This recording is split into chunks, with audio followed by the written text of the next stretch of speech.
Hello guys, welcome. And ये video same Urvi attack के बारे में है, लेकिन उस वीडियो में आवाज़ थोड़ी ऊपर नीचे हो गई थी, तो इसलिए मैं नया वीडियो बना रहा हूँ। तो लेट्स स्टार्ट। ओके। तो बैकग्राउंड देखते हैं।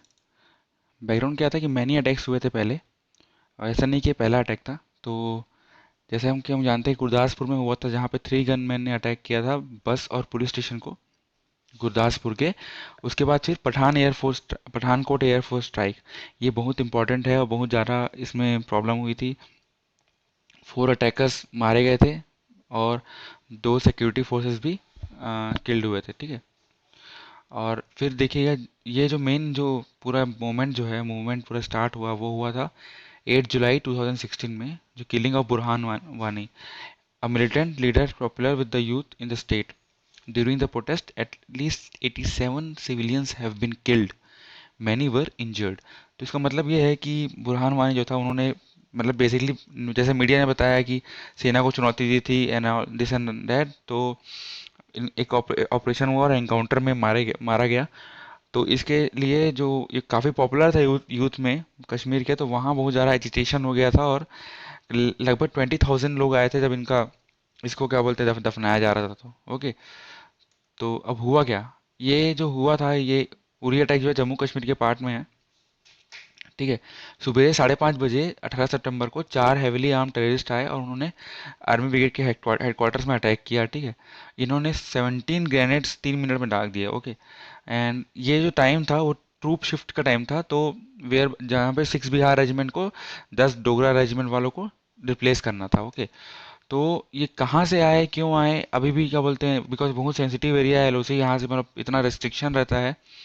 तो कैसे ये घुस गया, और उनको पता था कि कहाँ मारना है, कैसे मारना है, सब पता था। तो वही लिखा है इसमें, the attacker snaked into the camp breaching heavy security and seem to know exactly where to strike. फिर gun battle ensured lasting 66 hours, okay. तो इसके जो पर एट लास्ट सारे मिलिटेंट्स मार दिए गए, but because of that grenade strike 18 से 19 सोल्जर की जो डेथ हो गई थी, और 30 अभी भी इंजर्ड है, मतलब 30 जो है टोटल काउंट है, ओके।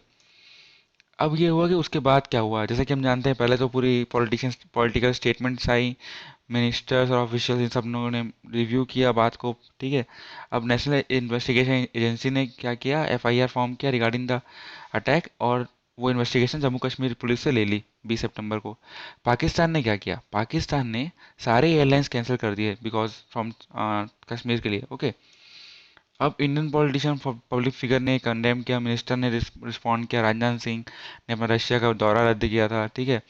और फिर पीपल ने बोला कि, लोगों ने बोला कि सारे टाइज अभी कैंसिल कर दो पाक के साथ, उनको मतलब इकोनॉमिकल भी कोई भी बेनिफिट नहीं होना चाहिए, बिकॉज जो इकोनॉमिकल है वो सपोर्ट आता है टेररिस्ट को, ठीक है। और पाकिस्तान एक्टर्स को बाहर वापस भेजने का मांग किया गया। बहुत सारा ड्रामा हुआ, सबको पता है, सलमान खान, ये है वो, अभिजीत, सब लोगों ने बात किया। जो मेन चीज़ हुआ, ये हुआ कि सार्क जो है उसको बायकॉट कर लिया गया by all the nation which suppose to be happen in Islamabad Pakistan, ठीक है। अब इंडिया रिस्पॉन्ड करता है, basically respond the surgical strike which is going on and the talks are going on for that one. So सितंबर 29 को क्या हुआ, Indian soldiers ने एक, जितने भी पीओके ऑक्यूपाइड कश्मीर के 2-3 तो पास में जो मिलिटेंट लॉन्च पैड, मतलब जो ठिकाने हैं, उनको क्या बोलते हैं, डिस्ट्रॉय किया। उन्होंने ये क्लेम किया है 30 से 40 मिलिटेंट्स और 2 पाक सोल्जर्स भी इसमें अटैक में मारे गए। बट जो बेसिकल जो मेन काउंट है वो ज़्यादा ज़्यादा भी हो सकता है, जस्ट टू मैटर को ज़्यादा उठाने ना के लिए काउंट कम बताया गया है। और अभी जो नया खबर आ रहा है उसमें ये बताया जा रहा है कि जश्न मोहम्मद को सबसे ज़्यादा इस समय हामी हुई है। ये अब ये क्या कब हुआ, क्या हुआ, ये मिडनाइट को स्टार्ट हुआ। 3 से 4 टीम बनी थी 70 से 80 कमांडो की, ठीक है। जो कि दो दो जो पैरा स्पेशल फोर्सेस में, 4th रेजिमेंट और 9th वाला, ठीक है, 9 और 4। अब जो 4th पैरा स्पेशल फोर्स जो थे, उन्होंने नौगांव सेक्टर कुपवाड़ा डिस्ट्रिक्ट से क्रॉस किया रात को, और 9 पैरा स्पेशल फोर्स से उन्होंने साथ ही साथ पुंछ डिस्ट्रिक्ट से क्रॉस किया, ठीक है। अब जो स्पेशल फोर्सेस ने, उन्होंने 1 से लेके 3 किलोमीटर तक पैदल ट्रैवल किया, वहां से उन्होंने डिस्ट्रॉय करना चालू किया है by hand grenade and 84 millimetre rocket launcher से, ओके। अब प्रिवेंटिव अटैक किया गया था कि मिलिटेंट्स जो है वो, उनको मारा जा सके, प्रिवेंटिव मतलब बिना कुछ बताए। और इसी इसी चक्कर में क्रॉस बॉर्डर फायरिंग की है ताकि डिस्ट्रैक्ट हो जाए पाकिस्तान आर्मी। ओके। अब कोई वो नहीं हुआ है कोई कैजुअलिटी, बस एक चंदू बाबूलाल जो थे उन्होंने उनको पकड़ा गया है, या वो बाहर चले गए थे, और वो बेसिकली वो बाहर इसलिए गए थे कि कोई स्ट्राइक से लेना देना नहीं है, स्ट्राइक के बाद अपने आर्मी रेजिमेंट से झगड़ा हुआ तो वो शायद बाहर गए थे। अब पाक का वर्जन क्या है? पहले तो पाक ने डिनाइड किया कि ऐसा कुछ नहीं हुआ है और सिर्फ क्रॉस बॉर्डर फायरिंग हुई है ये बताया, और ये भी बताया कि 14 Indian soldiers were killed in the retaliatory firing and one was captured, but बाद में इस बात को उन्होंने खंडन कर दिया। ओके। तो ये तो हो गया कि इंडिया वर्जन पाक वर्जन। अब उसके बाद क्या हो रहा है? उसके बाद क्या हो रहा है? बहुत ज़्यादा डिप्लोमेटिक एक्सचेंज हो रहा है, पॉलिटिकली एक्सचेंज हो रहा है, और आर्मी, बिकॉज पाक जो है बेसिकली नाम का बस डिप्लोमेट है, बाकी जो मिलिट्री शासन चलता है वहाँ पे जनरल परवेज मुशर्रफ के तब से। ओके। तो अब तो पता नहीं कि लेकिन पहले बहुत ज़्यादा अभी भी फायरिंग चल रही है वहाँ पे, कुछ ना कुछ होते ही रहता है।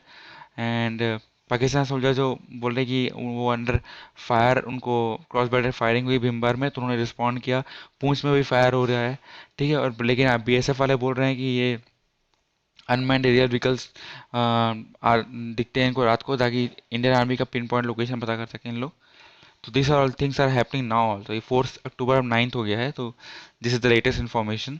एंड बहुत सारे अटैक्स हो रहे हैं अभी भी, तो may be there is a war situation. तो देखते हैं। अब आता है कि what's needs to be done. तो बेसिकली हम सबको साथ खड़े रहना है, ये पॉलिटिकल मामला नहीं है, कंट्री का मामला है। It's in for nation. Okay. So demand for proofs जो है, प्रूफ्स के लिए ये एब्सोल्युटली रबिश है। जिसने काम किया किया, नहीं किया नहीं किया वाली बात नहीं है। हमको अपनी आर्मी पर ट्रस्ट करना है, और what we did is a respectable thing. And बहुत सालों से काम नहीं हुआ था जो अच्छे से हुआ, तो we have to support our army, not demand for proof. Okay.